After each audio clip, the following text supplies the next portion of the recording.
2012 წლის 1 ოქტომბერი ქართული ოცნების დაანონსებული გამარჯვების დღე დადგა. ქართველი ხალხი გამარჯვების ეიფორიიდან ჯერ კიდევ არ გამოსულა, თუმცა უკვე მრავალი კითხვა გაჩნდა, რომელზეც პასუხი არ არსებობს. ეგრეთ წოდებული ოპოზიციონერი სააკაშვილი და ძმანი მათი უკვე შეტევაზე გადადის. უშიშროების მდივანი გიგა ბოკერია ითხოვს, რომ მოქმედი კონსტიტუციის დაცვას აცხადებს, რომ სააკაშვილის როგორც პრეზიდენტს უფლება აქვს მერაბიშვილის გუნდი შესთავაზოს ივანიშვილს, რომ მათი გუნდი აირჩია საქართველოს მოსახლეობის 40%-მა და ღმერთმა უწყის კიდევ რა სიურპრიზები გველოდება. ყოველივე ამას წინ უძღვის ერთ-ერთი ევროპული გაზეთის სტატია, სადაც ივანიშვილს დიდს უქნევენ და მოუწოდებენ უკან წაიღოს თავისი მოთხოვნა სააკაშვილის მიმართ გადადგომის თაობაზე. აქედან მხოლოდ ერთი დასკვნის გაკეთება შეიძლება. სააკაშვილმა ოპოზიციაში გადასვლით ტაიმ-აუტი აიღო, რომ ისარგებლოს ქართველი ხალხის ჩაწყნარებით და ხელახალი ძალით შეუდიოს საქართველოს. გვინდა თუ არა, უნდა დავინახოთ, რომ სახეზე გვაქვს წარე რეალობა.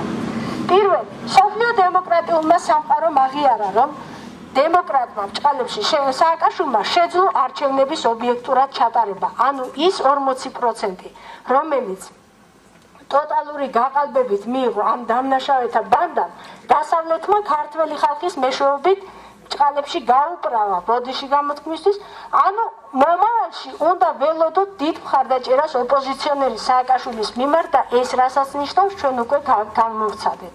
მეორე, ნაცმოძრაობასთან ერთად არჩევნებში მონაწილეობით ეგრეთ წოდებულმა ოპოზიციურმა პარტიებმა ქართული ოცნების თამადობით ქართველი ხალხის მიმართ ჩაიდინეს დიდი შეცდომა, თუ არა დიდი დანაშაული. რამე თუ ამ ქმედებით დამნაშავეთა ბანდას ჩამოვრეცხეთ სისხლი და სიმწრის ცრემლები ჩვენი გარდაცვლილი თუ შერცხვენილი თვისტომისა და სულ მცირე 4 წლით გადაუვადეთ მათ პასუხისგების საკითხი.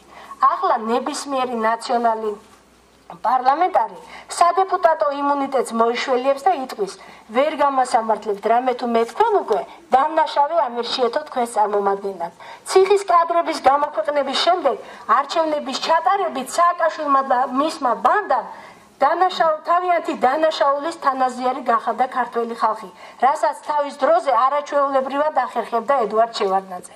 მოგეხსენებათ, არჩევანის დროს ირჩევენ რჩეულს, ესე იგი გამოდის, რომ ქართველი ხალხი უფრო მეტის ნედაცემული ყოფილა ვიდრე ეს ბანდა. მესამე, უნდა თუ არა ქართველმა ხალხმა უნდა აიტანოს პარლამენტში მათი დემაგოგიური გამოსვლები. აღარაფერს ვამბობ ქმედებებზე, რომელსაც ისინი აუცილებლად განახორციელებენ თავისუფლების ინსტიტუტთან ერთად საქართველოსა და ქართველი ერის წინააღმდეგ. მეოთხე, ნაცმოძრაობის ბანდიტებს პასუხს ვერ ვაგებინებთ ვერც ეკონომიკური დანაშაულისთვის, რამე თუ ჩვენთვის ცნობილი იყო მათი ბიზნესები, მათი სასახლეები და ქართველი ხალხისგან მიტაცებული ქონება და ჩვენ მაინც ავირჩიეთ ისინი. ეს მცირე ჩამონათვალია, რომელიც დაუსრულებლად შეიძლება გაგრძელდეს და რაც მთავარია, კიდევ ბევრი პასუხსგაუცემელი კითხვები გაჩნდება.